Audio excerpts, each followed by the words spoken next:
Hello learners, welcome to my YouTube channel We Learning. This is Priya Barnwal and friends, आज हम अपने international business की part 13 करेंगे.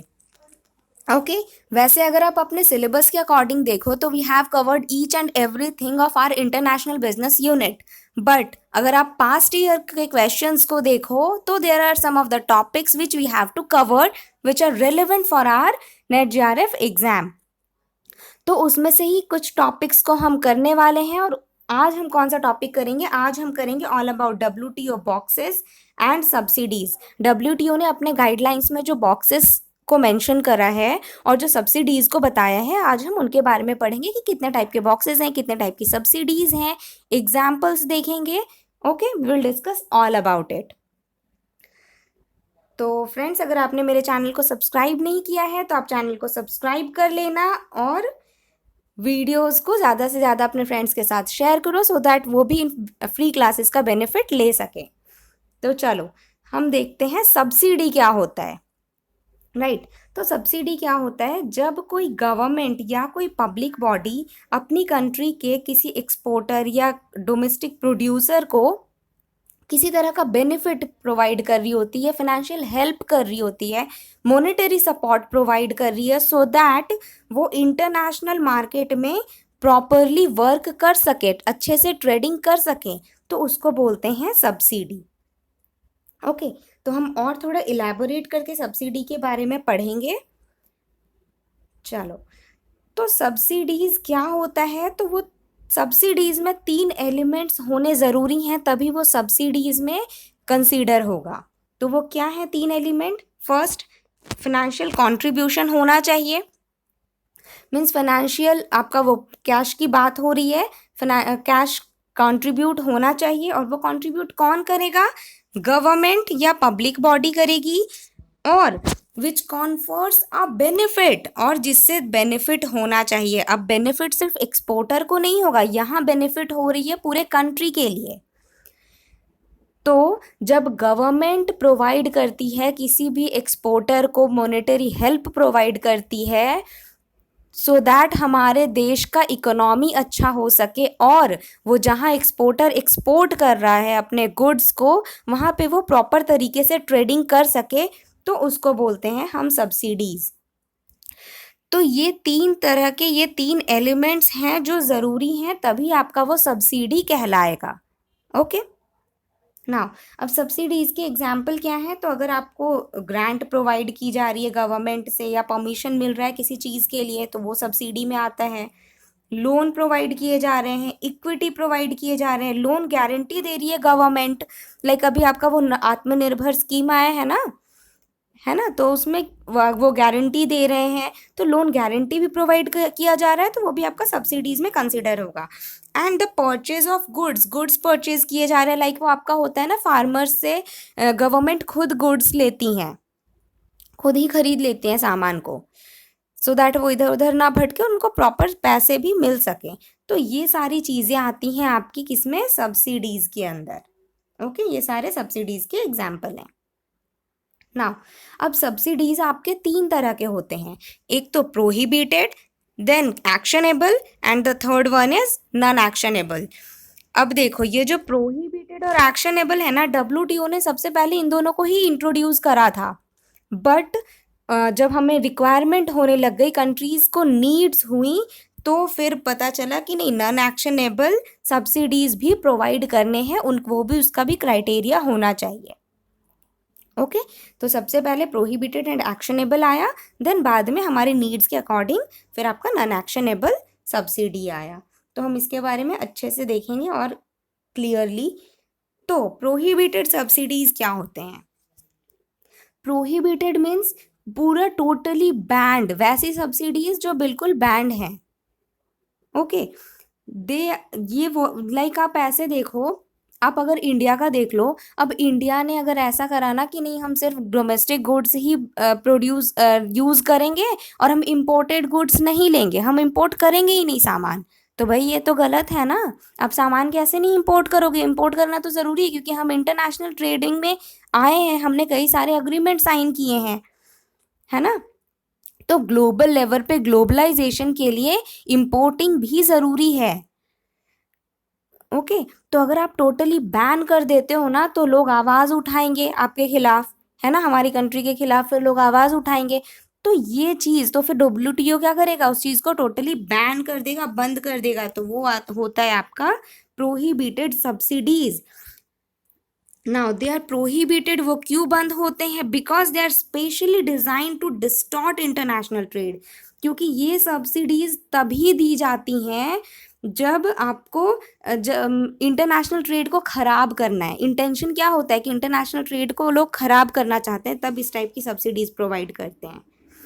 या दूसरी कंट्री के ट्रेड को हर्ट करना चाहते हैं, मीन्स दूसरी कंट्री के ट्रेड को खराब करना चाहते हैं, तो ये सब्सिडीज मिलती हैं। They can be challenged in the WTO dispute settlement procedure when where they are handled under an accelerated timetable. ये जो सब्सिडीज होती है ना, प्रोहिबिटेड सब्सिडीज, अगर कोई कंट्री प्रोहिबिटेड सब्सिडीज प्रोवाइड कर रहा है और दूसरी कंट्री को उससे हार्म हो रहा है, तो वो कंट्री जा करके उसके खिलाफ एक्शन ले सकती है, WTO में कंप्लेन कर सकती है, और फिर WTO का जो डिस्प्यूट सेटलमेंट बॉडी है वो फिर उस पर वर्क करेगा। And if the dispute settlement procedure confirms that a subsidy is prohibited, it must be withdrawn immediately। और अगर WTO ने बोल दिया कि हाँ ये prohibited subsidy प्रोवाइड कर रहा है, कंप्लेनिंग कंट्री की बात मान ली गई, तो फिर आपको जल्दी से जल्दी विड्रॉ कर लेना है अपनी सब्सिडी को। और आप नहीं विड्रॉ करते हो तो WTO एक्शन लेगा, और जो कंप्लेनिंग कंट्री है वो काउंटरवेलिंग ड्यूटीज लगाएगा, है ना। अब काउंटरवेलिंग ड्यूटीज क्या है, तो ये यहाँ हम डिस्कस नहीं करेंगे क्योंकि मैंने बहुत बार बता दिया है पहले के पार्ट्स में, है ना। तो अब करते हैं प्रोहिबिटेड सब्सिडीज हो गया हमारा। अब हम करेंगे एक्शनेबल सब्सिडीज। तो ये क्या होती हैं? In this category the complaining country has to show that the subsidy has an adverse effect on its interest. ये जो एक्शनेबल सब्सिडीज होती है ना, इसमें कंट्रीज़ को ये चीज़ प्रूव करना होता है कि हाँ ये इसका एडवर्स इफेक्ट हमारे ऊपर पड़ रहा है। ओके, लाइक आप देखो, आपका जो प्रोहिबिटेड सब्सिडीज होती हैं वो पहले से हमें पता है कि हाँ अगर हम इंपोर्ट बंद कर देंगे तो हमारे ऊपर वो बैन कर देंगे, हमें वो फिर हम एक्शन लिया जाएगा। लेकिन एडवर्स इफेक्ट जो होता है ना, ये मतलब आपका एक्शनेबल सब्सिडीज होता है, ये थोड़ा लूप होल ढूंढ करके लोग इंटरनेशनल ट्रेड को डिस्टॉर्ट करने की कोशिश कर रहे होते हैं। लेकिन अगर कंट्री को पता चल गया एक आपके कॉम्पिटिटर कंट्री को, और उसने जाकर आपका कंप्लेन कर दिया वहाँ पे WTO में जाकर, तो उस पर एक्शन लिया जाएगा। Otherwise the subsidy is permitted. और अगर एडवर्स इफेक्ट हो रहा है और आपने कंप्लेन नहीं करा तो उस सब्सिडी को परमिट कर दिया जाएगा। हमें समझ ही नहीं आ रहा कि हमारे कंट्री को डिस्टॉर्शन हो रहा है, हमारा कंट्री हार्म हो रहा है, मैं नहीं कंप्लेन कर पा रही, हमारा कंट्री कंप्लेन नहीं कर रहा, और जब हमारा कंट्री कंप्लेन नहीं करेगा तो एक्शनेबल सब्सिडीज आपका परमिट कर दिया जाएगा। मतलब वो जो सब्सिडीज दिया गया है वो फिर आपको उसकी परमिशन मिल जाएगी। Now the agreement defines 3 types of damage they can cause. अब ये जो अग्रीमेंट है इसमें 3 टाइप के कॉजेज होते हैं, डैमेजेस होते हैं। किस टाइप के डैमेज? तो फर्स्ट डैमेज है when countries subsidies can hurt a domestic industry in an importing country। जब कोई कंट्री किसी दूसरी कंट्री के डोमेस्टिक इंडस्ट्रीज को हार्म कर रहा होता है। लाइक आप चाइना का ही ले लो, चाइना इतना ज़्यादा हमारे यहाँ पे सामान भेज रहा था, हम इतना उसके सामान को इंपोर्ट कर रहे थे, तो क्या हमारा इंडस्ट्री, हमारा जो डोमेस्टिक इंडस्ट्री वो तो हार्म हो रहा था ना, है ना। और वो वही करता था, वो सब्सिडीज लगा करके हमारे यहाँ पे बिल्कुल सस्ते दाम पे बेच रहा था सामान, एक्सपोर्टिंग कर रहा था वो। तो फिर हम अगर एक्शन लेते हैं तो फिर वो एक्शनेबल सब्सिडीज में कंसीडर होगा। Now they can hurt rival exporters from another country when the to compete in third market. और किस तरह से डैमेज कर रहा है? तो जब आपका लाइक आप एक ले लो, चाइना है और एक जापान है, दोनों ही इंडिया में कैंडल एक्सपोर्ट कर रहे हैं। Okay, it's just a hypothetical example. Okay, तो जब चाइना और जापान यहाँ पे एक्सपोर्ट कर रहा है हमारे इंडिया में, तो चाइना ने सब्सिडीज लगा दी है, ओके, उनके एक्सपोर्टर्स को सब्सिडीज मिली हुई है, अब वो तो एकदम सस्ते में हमारे यहाँ पे सामान बेच रहा है, तो हम जापान का सामान क्यों खरीदेंगे? नहीं लेंगे ना, इंपोर्ट नहीं करेंगे जापान के सामान को, तो जापान को फिर हार्म हो रहा है। तो तब जापान लगाएगा एक्शनेबल सब्सिडी, ये वहां कंप्लेन करेगा वो जापान वहां पे, कहाँ, डब्ल्यूटीओ में। तो ये हो गया एक्शनेबल सब्सिडी। ना थर्ड केस क्या है, तो and domestic subsidies in one country can hurt exporters trying to compete in the subsidising countries domestic market. मतलब अब हम सब्सिडीज लगा कर रखा है चाइना बहुत ज़्यादा अपने एक्सपोर्टर्स पे, अब हम जा करके सब्सिडीज की वजह से उनका सामान सस्ता है, ओके, अब हम जा करके अगर या जापान जा करके वहाँ सामान भेजता है, तो वहाँ उनका सामान तो ऑलरेडी इतना सब्सिडीज मिला हुआ, उनका सामान ऑलरेडी इतना सस्ता है, तो क्या जापान का सामान वहाँ पे काम करेगा? नहीं करेगा ना, तो फिर जापान बेचारा वो तो लॉस में चला जाएगा, क्योंकि उसका सामान महंगा है, लोग खरीदेंगे क्यों जब उनको अपना डोमेस्टिक प्रोडक्ट ही इतने सही प्राइस पे मिल जा रहा है। तो तब जापान कंप्लेन कर सकता है। तो ये 3 केसेस हैं एक्शनेबल सब्सिडीज के। ओके ना, अब हम करते हैं नॉन एक्शनेबल सब्सिडीज। तो नॉन एक्शनेबल सब्सिडीज में वो सारी चीज़ें आती हैं जो एक्शनेबल और प्रोहिबिटेड सब्सिडीज में नहीं आती हैं। ओके, मीन्स वो सब्सिडीज जो किसी तरह का हार्म नहीं पहुंचा रही है, ये अच्छी वाली सब्सिडी है, बिल्कुल अच्छी वाली, किसी तरह का कोई हार्म नहीं पहुंचाती है। The creation of a system of multilateral remedies allows members to challenge subsidies. हाँ, कोई भी इस पे कुछ बोल ही नहीं सकता। ओके, ये बहुत बस बेनिफिट के लिए होता है, कंट्री के वेलफेयर के लिए होता है, ये नॉन एक्शनेबल सब्सिडीज, किसी एक्शन लेने की ज़रूरत नहीं है इस सब्सिडी में। नाउ अब हम करेंगे बॉक्सेस। अब ये जो WTO है, WTO में एग्रीकल्चर और एग्रीकल्चरल प्रोडक्ट्स के लिए कि जो सब्सिडीज़ हैं, एग्रीकल्चर और एग्रीकल्चरल प्रोडक्ट्स पे जो सब्सिडीज़ प्रोवाइड की जाती हैं ना, उसके लिए WTO ने कुछ बॉक्सेस प्रोवाइड की है, मतलब बॉक्सेस के थ्रू इन्होंने सब्सिडीज़ को एक्सप्लेन करा है। किसने? WTO ने। किसके लिए? एग्रीकल्चर एंड एग्रीकल्चरल प्रोडक्ट्स के लिए। तो green box, blue box and amber box, ये 3 बॉक्सेस के थ्रू बताया गया है सब्सिडीज को। तो ग्रीन बॉक्स में क्या आता है? Green box, the subsidies that do not distort trade fall in this box. वैसी सब्सिडीज प्रोवाइड करना जो ट्रेड को डिस्टॉर्ट नहीं करता, कोई हार्म नहीं करता, वो आती हैं आपकी ग्रीन बॉक्स में। लाइक आपने अभी देखा ना नॉन एक्शनेबल सब्सिडीज, तो वैसे ही तो नॉन एक्शनेबल सब्सिडीज जो कि आपको बिल्कुल हार्म नहीं कर रही है, दूसरे कंट्रीज को हार्म नहीं कर रही हैं, ट्रेड को हार्म नहीं कर रही हैं, वो आएंगी ग्रीन बॉक्स में। According to WTO, green box subsidies should not distort trade और at most cause minimum distortion, और अगर कर भी रही है तो बहुत कम, बहुत कम, ना के जितना डिस्टॉर्शन होता है आपका ग्रीन बॉक्स में।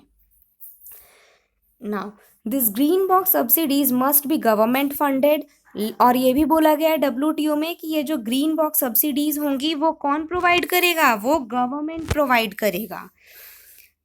Not by charging consumers high prices and they must not involve price support.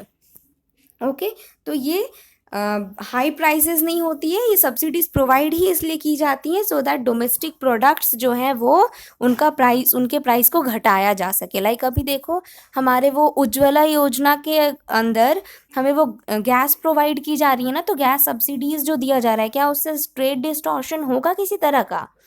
नहीं ना, तो वो आता है आपका ग्रीन बॉक्स में ना। अब एग्जाम्पल क्या है, तो आपका environmental conservation programmes, environmental and conservation programmes, या किसी तरह का रिसर्च में फंडिंग दे रहे हो आप, उसमें जो सब्सिडीज मिल रही हैं, इंस्पेक्शन प्रोग्राम्स, डोमेस्टिक फूड, इसमें जो सब्सिडीज प्रोवाइड की जा रही है, या फार्मर्स को ट्रेनिंग प्रोग्राम्स में जो सब्सिडीज मिल रही हैं, ये सारी चीज़ें आती हैं आपकी किसमें? ग्रीन बॉक्स में।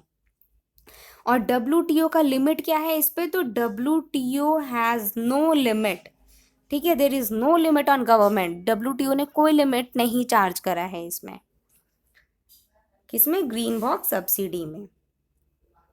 नाउ अब हम करेंगे, रुको, ब्लू बॉक्स सब्सिडीज हम करेंगे, बट उससे पहले आपको एम्बर बॉक्स समझना ज़रूरी है, तो पहले हम वो करते हैं। चलो, तो एम्बर बॉक्स क्या कहता है? The subsidies that distort the international trade by making products of a particular country cheaper as compared to similar product from another country is slotted under this box. Means वैसी subsidies जो आपकी international trade को distort कर रही है, खराब कर रही है, ओके, चीपर प्रोडक्ट्स सप्लाई कर रही है, जिससे कि दूसरी कंट्रीज हार्म हो रही हैं, उनके ट्रेड हार्म हो रहे हैं, तो वो किस में आता है? वो आता है आपका एम्बर बॉक्स में।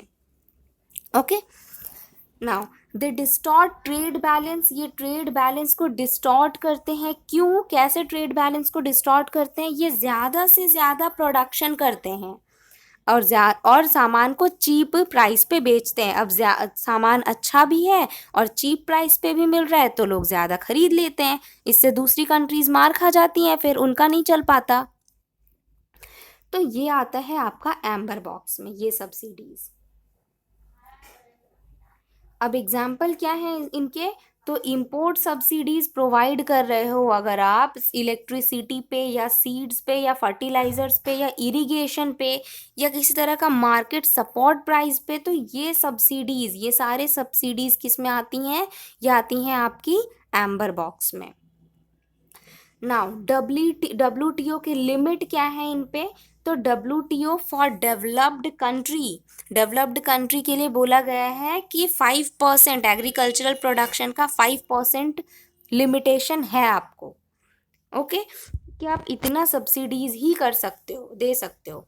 और डेवलपिंग कंट्रीज़ को थोड़ी ज़्यादा छूट मिली है, क्योंकि ये बेचारी अभी बढ़ ही रही हैं, ग्रोथ कर ही रही हैं, तो इनको दिया गया है कि हाँ, आप अपने एग्रीकल्चरल प्रोडक्शन का 10% कर सकते हो सब्सिडाइज्ड। ओके, तो ये WTO का लिमिट है आपका। नाउ अब हम करेंगे ब्लू बॉक्स। ये मैंने इसलिए करवाया एम्बर बॉक्स पहले, क्योंकि वो समझना ज़रूरी, उसके बाद ही आपको ब्लू बॉक्स क्लियर होगा। तो ब्लू बॉक्स में क्या आते हैं? These are basically amber box subsidies, but they tend to limit the production. Means amber box subsidies वो ब्लू बॉक्स सब्सिडीज आपकी एम्बर बॉक्स सब्सिडीज जैसी ही होती हैं, पूरा का पूरा ये डिस्टॉर्ट कर रही है, खराब कर रही है ट्रेड को, बट कुछ लिमिट है, कुछ लिमिट बांध रखें जिससे बहुत ज़्यादा हार्म ना हो कंट्रीज़ को। Okay, any support that would normally be in the amber box is placed in the blue box if the support also requires farmers to limit their production। वही बोला जा रहा है, ये जो सब्सिडीज होती हैं ये कुछ लिमिटेशंस के साथ आगे बढ़ती हैं। Okay, now countries argue that blue box subsidies are crucial. ये देखो हुआ क्या था ना, हमारा बहुत ज़्यादा इस पे विवाद चला था, वाद विवाद चला था कि हाँ, ब्लू बॉक्स सब्सिडीज दी जाए या नहीं दी जाए। तो कुछ ही कंट्रीज़ हैं जो ब्लू बॉक्स सब्सिडीज़ मानती हैं। वो कौन सी कंट्रीज़ हैं? लाइक नॉर्वे या आइसलैंड या स्लोवेनिया, ये कुछ कंट्रीज़ हैं जो ये सब्सिडीज़ को यूज़ करती है, ब्लू बॉक्स सब्सिडीज़ को यूज़ करती हैं। ओके, नाउ अब ब्लू बॉक्स सब्सिडीज़ के एग्जाम्पल क्या हैं? तो subsidies that don't increase with production. क्यों? क्योंकि इसमें लिमिटेशन है। तो जब लिमिटेशन है तो ये सब्सिडीज़ जो होती है वो प्रोडक्शन के साथ बढ़ती नहीं है, कुछ लिमिटेशंस दे दी गई हैं, बस उतने तक ही आपको सब्सिडीज़ प्रोवाइड की जाएंगी। उसके बाद अगर आप प्रोडक्शन बढ़ाते भी हो तो आपको किसी तरह का सब्सिडी नहीं मिलेगा। ओके, अब WTO का लिमिट क्या है? तो ये ग्रीन बॉक्स जैसे ही काम करती हैं, इसमें कोई लिमिट नहीं है। ओके, कोई लिमिटेशन नहीं है। 5% 10% था ना अपना रेड बॉक्स में, वैसा कुछ इसके केस में नहीं है। नाउ अब हम थोड़ा सा एक ओवरव्यू, जैसे अब हम मतलब रिवीजन कर लेते हैं क्या है। तो देखो ग्रीन बॉक्स, आप इसको ऐसे समझ सकते हो, ग्रीन बॉक्स क्या बोलता है? गो, आराम से जाओ, कोई रोक नहीं है आपको, ठीक है, ये बोलता है ग्रीन बॉक्स।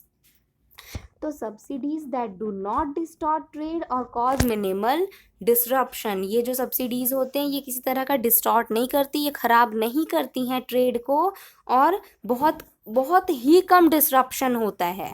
ओके, ना, और इसमें कोई लिमिट भी नहीं होता, देखो कोई लिमिट नहीं होता आपका ग्रीन बॉक्स में। अब एम्बर बॉक्स क्या बोलता है, तो ये ब्रॉड रेंज की सब्सिडीज होती हैं, और इसमें हमने देखा इसमें आपको कुछ लिमिटेशंस हैं। क्या है, 5% एग्रीकल्चर प्रोडक्शन का आप 5% लगा सकते हो, लगाओगे सब्सिडीज, और डेवलपिंग कंट्रीज कितना लगाएंगी, डेवलपिंग कंट्रीज 10% लगाएगी। और ब्लू बॉक्स में क्या है, ब्लू बॉक्स भी ब्रॉड रेंज है आपका सब्सिडीज का, काफ़ी सब्सिडीज प्रोवाइड की जाती हैं, but must be design to minimise trade distortion. But कुछ लिमिटेशंस लगा दी गई हैं जिसके वजह से आपका ये बहुत ज़्यादा ट्रेड को डिस्टॉर्ट नहीं कर सके। ओके, नो लिमिट, नो, कोई लिमिट नहीं होता इसमें आपको। Now so that's all for today's class.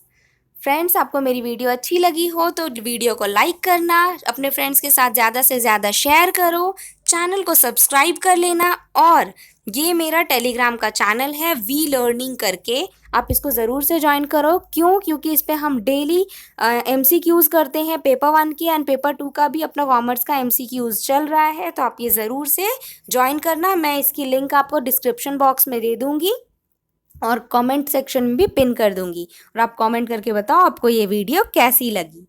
So that's all for today's class. Thank you, keep on learning.